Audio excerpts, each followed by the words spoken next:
ଆପଣ ପ୍ରତ୍ୟେକ ଦିନ ରାତିରେ ଶୋଇବା ପୂର୍ବରୁ ଏବଂ ସକାଳୁ ଉଠିବା ପରେ ଶ୍ରୀକୃଷ୍ଣଙ୍କର ଏହି ଅମୂଲ୍ୟ ବାଣୀ ନିଶ୍ଚୟ ଶୁଣନ୍ତୁ।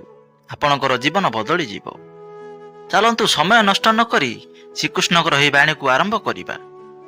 ଶ୍ରୀକୃଷ୍ଣ କହୁଛନ୍ତି, ଅଳସୁଆ ବ୍ୟକ୍ତି କେବେ ବି ସଫଳ ହୋଇପାରିବ ନାହିଁ। ଯାହାକୁ ଜୀବନରେ ଖାଲି ଆରାମ କରିବାକୁ ଭଲ ଲାଗେ, ତାକୁ ପରିଶ୍ରମ କରିବା ପାଇଁ କେମିତି ବା ଭଲ ଲାଗିବ? ତେଣୁ ସେ ବ୍ୟକ୍ତି କେମିତି ବା ସଫଳତା ପାଇପାରିବ? ତେଣୁ ଯଦି ଆପଣ କୌଣସି କାମ କରିବା ପାଇଁ ଚାହୁଁଛନ୍ତି, ତେବେ ଏବେଠାରୁ ହିଁ ଆଳସ୍ୟ ତ୍ୟାଗ କରିଦିଅନ୍ତୁ। ଆପଣଙ୍କର କୌଣସି ବି କାର୍ଯ୍ୟକୁ କେବେ ହେଲେ କାଲିକୁ ରଖିବା ଉଚିତ ନୁହେଁ। କାହିଁକି ନା ବ୍ୟକ୍ତି ସମୟର ମହତ୍ତ୍ୱପୂର୍ଣ୍ଣ ବୁଝି ନପାରି ତାକୁ ଫାଲତୁ କାମରେ ବର୍ବାଦ କରିଦିଏ। ଶେଷରେ ସେ କିଛି କରିବା ପାଇଁ ସମୟ ନଥାଏ। କୌଣସି ବ୍ୟକ୍ତିର ଜୀବନରେ ସଫଳ ନ ହେବାର ମୁଖ୍ୟ କାରଣ ହେଲା ନିଜ ଉପରେ ଭରସା ନ କରିବା। ଜୀବନରେ ସେହି ବ୍ୟକ୍ତି ସଫଳ ହୋଇଥାଏ ଯାହାର ନିଜ ଉପରେ ଭରସା ଥାଏ। ଥରେ ଦାନବୀର କର୍ଣ୍ଣ ଭଗବାନ ଶ୍ରୀକୃଷ୍ଣଙ୍କୁ ନିଜର ବ୍ୟଥା ଶୁଣାଇଲେ ଆଉ କହିଲେ, ହେ ପ୍ରଭୁ, ମୁଁ ଯେତେବେଳେ ଜନ୍ମ ହେଲି ସେତେବେଳେ ମୋ ମା ମୋତେ ତ୍ୟାଗ କରିଦେଲେ। ଏଥିରେ ମୋର କ'ଣ ଅପରାଧ ଅଛି? ଦ୍ରୋଣାଚାର୍ଯ୍ୟ ମୋତେ ଶିକ୍ଷା ଦେବାକୁ ମନା କରିଦେଲେ, କାହିଁକି ନା ସେ ମୋତେ କ୍ଷତ୍ରିୟ ବୋଲି ମାନୁନଥିଲେ। ଏଥିରେ ବା ମୋର କ'ଣ ଅପରାଧ? ଆଉ ଦ୍ରୌପଦୀ ସ୍ୱୟଂବରରେ ମୋତେ ଅପମାନିତ କରାଗଲା, କାହିଁକି ନା ମୁଁ ରାଜବଂଶ ପରିବାର ନଥିଲି ବୋଲି। ଉତ୍ତରରେ ଶ୍ରୀକୃଷ୍ଣ କହୁଛନ୍ତି, ହେ କର୍ଣ୍ଣ, ଟିକେ ଧ୍ୟାନର ସହିତ ଶୁଣନ୍ତୁ। ଯେତେବେଳେ ମୋର ଜନ୍ମ ହେଲା ସେତେବେଳେ ମୁଁ କାରାଗାରରେ ଥିଲି। ଆମ ଜନ୍ମ ହେଉ ହେଉ ମୋର ମୃତ୍ୟୁ ମୋତେ ଅପେକ୍ଷା କରିଥିଲା। ଯେଉଁ ରାତିରେ ମୋର ଜନ୍ମ ହେଲା ସେହି ରାତିରେ ମୋ ବାପା ମାଙ୍କ ଠାରୁ ମୋତେ ଅଲଗା ହେବାକୁ ପଡ଼ିଲା। ଯେଉଁଠାରେ ପହଞ୍ଚି ମୋତେ ସେହି ସବୁ କରିବାକୁ ପଡ଼ିଲା ଯେଉଁଠାରେ ଗୋଟିଏ ଗରିବ ପରିବାରର ପିଲାକୁ କରିବାକୁ ପଡ଼ିଥାଏ। ଗାଈଙ୍କ ସେବା କରିବା ସହିତ ସେମାନଙ୍କର ଗୋବର ହାତରେ ଉଠାଇବାକୁ ପଡ଼ିଲା। ଯେତେବେଳେ ମୁଁ ଚାଲିପାରୁନଥିଲି ସେତେବେଳେ ମୋତେ ପ୍ରାଣଘାତକ ଆକ୍ରମଣ କରାଗଲା। ମୋତେ ମାରିବା ପାଇଁ ବାରମ୍ବାର ଚେଷ୍ଟା କରାଗଲା। ବାଲ୍ୟକାଳେ ମୋ ପାଖରେ ଶିକ୍ଷା ଥିଲା ନା କୌଣସି ଗୁରୁକୁଳ ଥିଲା, ନା କୌଣସି ବିଶାଳ ସେନା। ତଥାପି ମୋର ମାମୁଁ ମୋତେ ତାଙ୍କର ସବୁଠାରୁ ବଡ଼ ଶତ୍ରୁ ବୋଲି ଭାବୁଥିଲେ। ମୋ ଜୀବନ ମଧ୍ୟ ବହୁତ ବିପଦପୂର୍ଣ୍ଣ ସମୟ ଦେଇ ଗତି କରିଛି। ଏହି କଥା ମହତ୍ତ୍ୱପୂର୍ଣ୍ଣ ନୁହେଁ ଯେ ଜୀବନରେ କେତେଥର ଅପମାନିତ ହୋଇଛ, କିନ୍ତୁ ଏହା ମହତ୍ତ୍ୱପୂର୍ଣ୍ଣ ଅଟେ କି ତୁମେ ସେ ଅପମାନର ଜବାବ କେମିତି ଦେଇପାରୁଛ। ତୁମ ପାଖରେ ଜ୍ଞାନ ଅଛି ଯାହାର ତୁମେ ପ୍ରୟୋଗ କରିପାରିବ। ଏ କଥା ମଧ୍ୟ ମହତ୍ତ୍ୱପୂର୍ଣ୍ଣ ହୋଇଥାଏ ଯେ ଯେତେବେଳେ କିଛି କଥା ବହିରୁ ଶିଖିବାକୁ ମିଳିନଥାଏ ସେତେବେଳେ କିଛି ମତଲବୀ ଲୋକଙ୍କ ଠାରୁ ମଧ୍ୟ ବହୁତ କିଛି ଶିଖିବାକୁ ମିଳିଥାଏ। ଭୁଲ ତାର ହୋଇଥାଏ ଯେ ପରିଶ୍ରମ କରି କାମ କରିଥାଏ। ଅଳସୁଆଙ୍କ ଜୀବନ ଅନ୍ୟର ନିନ୍ଦା କରି କରି ତ ବିତି ଯାଇଥାଏ। ଇଜ୍ଜତ କୌଣସି ମନୁଷ୍ୟର ହୋଇନଥାଏ, ଇଜ୍ଜତ କେବଳ ଆବଶ୍ୟକତାର ହୋଇଥାଏ। ଆବଶ୍ୟକତା ଶେଷ ହୋଇଗଲେ ଇଜ୍ଜତ ମଧ୍ୟ ଶେଷ ହୋଇଯାଏ। କହିବା ଶିଖନ୍ତୁ, ନହେଲେ ସାରା ଜୀବନ ଶୁଣିବାକୁ ପଡ଼ିବ। ଉଡ଼ିବା କିଛି ଖରାପ ନୁହେଁ, କିନ୍ତୁ ଆପଣ ସେତିକି ହିଁ ଉଡ଼ନ୍ତୁ ଯେଉଁଠାରୁ ଭୂମି ଭଲରେ ଦେଖାଯାଉଥିବ। ଚିନ୍ତା ସେତିକି କରନ୍ତୁ ଯେତିକିରେ କାମ ହୋଇଯିବ। କେବେ ବି ଚିନ୍ତା ଏତେ କରନ୍ତୁ ନାହିଁ କି ଆପଣଙ୍କର ଜୀବନ ହିଁ ଶେଷ ହୋଇଯିବ। ଆପଣ ଆପଣଙ୍କ କଥାକୁ ଯେତେ ବି ବୁଝି ବିଚାରି କହିଲେ ମଧ୍ୟ ଶୁଣିବା ଲୋକ ସେତିକି ହିଁ ବୁଝିପାରିବେ ଯେତିକି ତାଙ୍କର ଯୋଗ୍ୟତା ଥିବ। ବିଶ୍ୱାସ କର, ଯିଏ ତୁମକୁ ଭୁଲି ଯାଇଛି ସିଏ ବି ତୁମକୁ ମନେ ପକାଇବ।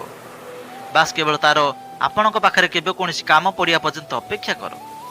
କାହାଣୀ ଜୀବନର ଏହି ଯେ ଏଥିରେ ନିଜ ଇଚ୍ଛା ଅନୁସାରେ ଚରିତ୍ର ମିଳେ ନାହିଁ। ଜୀବନ ତ ନିଜ ମନ ଅନୁସାରେ ବଞ୍ଚିଥାଏ। ଅନ୍ୟର କାନ୍ଧରେ ତ କେବଳ ଶବ ହିଁ ଉଠାଯାଇଥାଏ। ଆପଣଙ୍କର ହସ ଆପଣଙ୍କ ଚେହେରାରେ ଭଗବାନଙ୍କର ହସ୍ତାକ୍ଷର ଅଟେ। ତାହାକୁ ନିଜ ଲୁହରେ କିମ୍ବା କ୍ରୋଧରେ କେବେ ହେଲେ ଲିଖିବାକୁ ଦିଅ ନାହିଁ। କୌଣସି ବ୍ୟକ୍ତି ଆମର ଶତ୍ରୁ କିମ୍ବା ମିତ୍ର ହୋଇ ସଂସାରକୁ ଆସିନଥାଏ। ଆମର ବ୍ୟବହାର ଆଉ ଆମର ଶବ୍ଦ ହିଁ ଲୋକମାନଙ୍କୁ ଆମର ଶତ୍ରୁ କିମ୍ବା ମିତ୍ର ଭାବେ ଗଢ଼ିଥାଏ। ଯେଉଁ ବ୍ୟକ୍ତି ସବୁବେଳେ ଦୁଃଖର କାନ୍ଦଣା କାନ୍ଦିଥାଏ ତାର ଦ୍ୱାର ମୁହଁରେ ଠିଆ ହୋଇଥିବା ସୁଖ ମଧ୍ୟ ବାହାରୁ ଫେରି ଯାଇଥାଏ। ଯାହା ପାଖରେ ଆଶା ଅଛି ତା ପାଖରେ ଜୀବନର ସବୁ ସୁଯୋଗ ପାଖରେ ଅଛି। ସମସ୍ତେ ଆମ ନିଜର ନୁହନ୍ତି, ଆଉ ଏହା ହିଁ ସତ୍ୟ ଅଟେ। କେଡ଼େ ଅଜବ ଏହି ଦୁନିଆର ଲୋକମାନେ।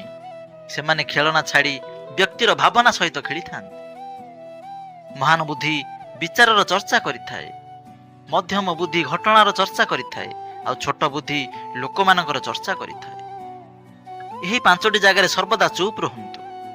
ପ୍ରଥମ, ଯେଉଁଠାରେ ଆପଣଙ୍କ ଶବ୍ଦର କୌଣସି ମହତ୍ତ୍ୱ ନାହିଁ। ଦ୍ୱିତୀୟ, ଯେଉଁଠାରେ କହିସାରିଲା ପରେ ଆପଣଙ୍କୁ ପଶ୍ଚାତାପ କରିବାକୁ ପଡ଼େ ନାହିଁ। ତୃତୀୟ, ଯଦି ଆପଣଙ୍କ କହିବା ଦ୍ୱାରା କାହା ହୃଦୟରେ ଦୁଃଖ ହେଉଅଛି। ଚତୁର୍ଥ, ଯଦି ଆପଣ କ୍ରୋଧରେ ଅଛନ୍ତି, କାହିଁକି ନା କ୍ରୋଧରେ ଥିବା ମନୁଷ୍ୟ ବିନା କିଛି ବୁଝି ବିଚାରି କିଛି ବି କହିଦେଇଥାଏ। ଆଉ ପଞ୍ଚମ ହେଲା, ଯେଉଁଠାରେ ଆପଣଙ୍କର ବୁଝାମଣାକୁ କେହି ବୁଝିବାକୁ ନଥିବେ। କାହାର କଷ୍ଟ ଦେଖି ଯଦି ଆପଣଙ୍କୁ ବି କଷ୍ଟ ହେଉଛି, ତେବେ ବୁଝିଯାଆନ୍ତୁ କି ତୁମର ଆତ୍ମାରେ ପରମାତ୍ମା ବିରାଜମାନ କରିଛନ୍ତି। କେବଳ ଶାନ୍ତି ଖୋଜନ୍ତୁ, କାହିଁକି ନା ଆବଶ୍ୟକତା କେବେ ବି ପୂରଣ ହୁଏ ନାହିଁ। ଯିଏ ତୁମ ଉପରେ କ୍ରୋଧ କରୁଛି ତାକୁ ଛାଡ଼ି ଦିଅ, କାହିଁକି ନା କାହା ଉପରେ ବୋଝ ହେବା ଅପେକ୍ଷା ଦୂରେଇ ଯାଇ ସ୍ମୃତି ହୋଇଯାଇ ବହୁତ ଭଲ ଅଟେ। ମିଛର କିଣାବିକା ଅଧିକ ଦିନ ରହେ ନାହିଁ, କେବଳ ସତ୍ୟ ହିଁ ଶେଷ ପର୍ଯ୍ୟନ୍ତ ସାଥିରେ ରହିଥାଏ। କୌଣସି ବ୍ୟକ୍ତିର ଆଜିକୁ ଦେଖି ତାହାର ଭବିଷ୍ୟତର କେବେ ମଜା ଉଡ଼ାଅ ନାହିଁ, କାହିଁକି ନା ସମୟର ଏତେ ଶକ୍ତି ଅଛି ଯେ ସେ କୋଇଲାକୁ ମଧ୍ୟ ଧୀରେ ଧୀରେ ହୀରାରେ ପରିଣତ କରିଦିଏ। ସମୟ ଯେତେବେଳେ ବିଚାର କରିଥାଏ, ସେତେବେଳେ ସାକ୍ଷୀର କୌଣସି ଦରକାର ପଡ଼େ ନାହିଁ। ମନୁଷ୍ୟର କାମକୁ ଶେଷ କରିଦେଉଥିବା ଶବ୍ଦ ହେଉଛି କାଲି କରିବି। ନା ଅଧିକ କହିବା ଭଲ, ନା ଆବଶ୍ୟକତାଠାରୁ ଚୁପ୍ ରହିବା ଭଲ। ଯେମିତି ଅଧିକ ବର୍ଷା ହେବା ଭଲ ନୁହେଁ, ସେମିତି ଅଧିକ ଖରା ହେବା ମଧ୍ୟ ଭଲ ନୁହେଁ।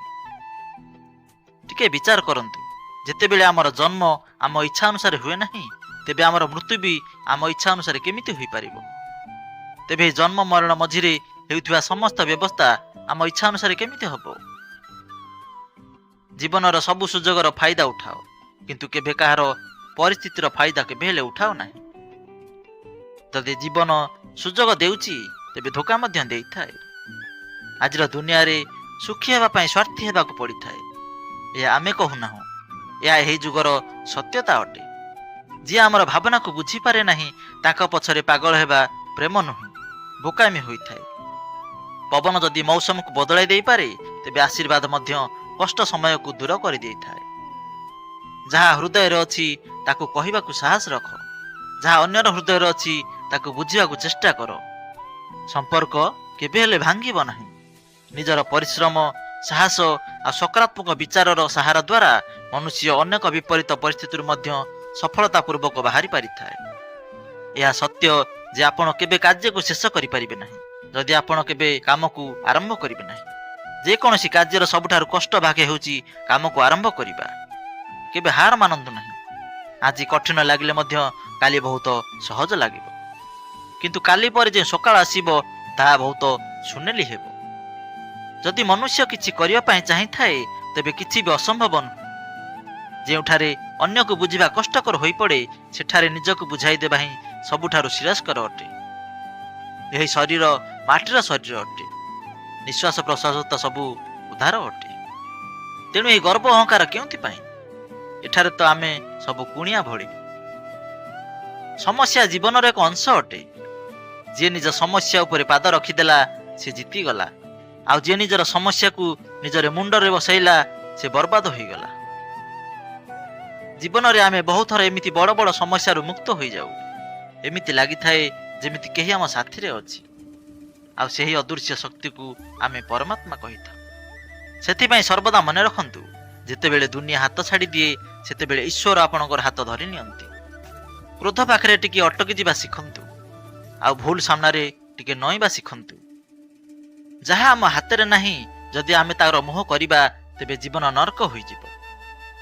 ଜୀବନରେ ଏତିକି ଶିକ୍ଷା ତ ନିଶ୍ଚୟ ମିଳିଗଲା ଯେ ଯତ୍ନ କରିବ ତ ନିଜେ ଚାଲିବ, ଆଉ ବିନ୍ଦାସ ରହିବ ତ ଏ ଦୁନିଆ ଚାଲିବ। ଏକୁଟିଆ ରହିବାର ଏକ ଅଲଗା ମଜା ଅଛି, କାହିଁକି ନା ଏଥିରେ ଡର ନଥାଏ କାହାର ଦୂରେଇ ଯିବାର। ତୁମେ ନିଜକୁ ଦୁର୍ବଳ ବୋଲି ଭାବି ନେଇଛ, ନହେଲେ ଯାହା କିଛି ତୁମେ କରିପାରିବ ତାହା ଅନ୍ୟ କେହି କରିପାରିବେ ନାହିଁ। ଭାଗ୍ୟ କେବଳ ପରିଶ୍ରମ ଦ୍ୱାରା ବଦଳିଥାଏ। ବସିକି ଭାବିଲେ କେବେ ହେଲେ କାହାର ଭାଗ୍ୟ ବଦଳେ ନାହିଁ। ଜୀବନ ବହୁତ ଛୋଟ ଅଟେ, ସେଥିପାଇଁ କୌଣସି ମନୁଷ୍ୟର ପଛରେ ପଡ଼ିବା ଅପେକ୍ଷା ନିଜ ସ୍ୱପ୍ନକୁ ପୂରଣ କରିବା ବହୁତ ଗୁଣରେ ଭଲ ଅଟେ। ଠିକ୍ ରାସ୍ତାରେ ଚାଲିବା ଟିକେ କଷ୍ଟ ଅଟେ, ପରନ୍ତୁ ସେହି ରାସ୍ତାରେ ତୁମକୁ କେହି ତଳେ ପକାଇ ପାରିବେ ନାହିଁ। ଶିଶୁଟିଏ ଚାଲି ଶିଖିବା ବେଳେ ବହୁବାର ତଳେ ପଡ଼ିଥାଏ। ପାଣିରେ ବୁଡ଼ିବା ସମୟରେ ହିଁ ମନୁଷ୍ୟ ପହଁରିବା ଶିଖିଥାଏ। ଆଘାତକୁ ଡରି କେବେ ହେଲେ ପଛଘୁଞ୍ଚା ଦିଅନ୍ତୁ ନାହିଁ, କାହିଁକି ନା ଆଘାତ ପାଇ ହିଁ ମନୁଷ୍ୟ ନିଜକୁ ସମ୍ଭାଳିଥାଏ। ଅସଫଳତା ହେଲେ ସମସ୍ତେ ନିନ୍ଦା କରିବେ, କିନ୍ତୁ ନିରାଶ ହୁଅ ନାହିଁ, କାହିଁକି ନା ଏହା ହେଉଛି ସେହି ସମୟ ଯାହାକୁ ଆପଣ ଚିହ୍ନି ପାରିବେ। ମା ପରେ କେବଳ ନିଜର ସାହସ ହିଁ ମନୁଷ୍ୟକୁ ସାହାଯ୍ୟ କରିଥାଏ, ଯାହାକି ମନୁଷ୍ୟକୁ କେବେ ହେଲେ ହାରିବାକୁ ଦିଏ ନାହିଁ। ପ୍ରକୃତି ଆମ ସମସ୍ତଙ୍କୁ ହୀରା ଭାବେ ଗଢ଼ିଛି, କିନ୍ତୁ ସର୍ତ୍ତ ଏହା ଯିଏ ଯିଏ ଘର୍ଷଣ ସହିବ ସିଏ ଏଠାରେ ଚମକିବ।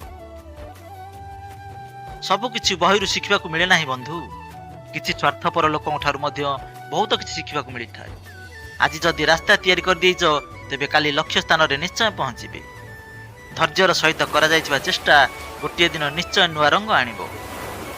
ଏହି ସଂସାରରେ କିଛି ବି ସ୍ଥିର ନୁହେଁ, ନା ସମୟ, ନା ପ୍ରେମ, ନା ଘୃଣା, ଆଉ ନା ସମ୍ପର୍କ। ଯଦି କେହି ଆପଣଙ୍କୁ ବୁଝିପାରୁନାହିଁ, ତେବେ ଚିନ୍ତା କରନ୍ତୁ ନାହିଁ, କାହିଁକି ନା ଭଲ ବହି ଆଉ ଭଲ ଲୋକକୁ ସମସ୍ତେ ବୁଝିପାରିବାର କ୍ଷମତା ରଖନ୍ତି ନାହିଁ। ମିତ୍ରତା କୌଣସି ସ୍ୱାର୍ଥ ନୁହେଁ, ଏହା ଏକ ବିଶ୍ୱାସ ଅଟେ, ଯାହାକି ସୁଖରେ ହସ ମଜା ଠାରୁ ନେଇ ସଙ୍କଟରେ ସାଥିରେ ରହିବା ପାଇଁ ବଚନ ଦେଇଥାଏ। ଏଠାରେ କେବେ ମିଛରେ ସର୍ତ୍ତ ରଖାଯାଏ ନାହିଁ, ବରଂ ସତ୍ୟ ଚେଷ୍ଟା କରାଯାଇଥାଏ। ସତ କଥା କହୁଥିବା ବ୍ୟକ୍ତି ଏବଂ ଠିକ୍ ରାସ୍ତାରେ ଚାଲୁଥିବା ମନୁଷ୍ୟ ସର୍ବଦା ଦୁନିଆକୁ ଖରାପ ଲାଗିଥାନ୍ତି।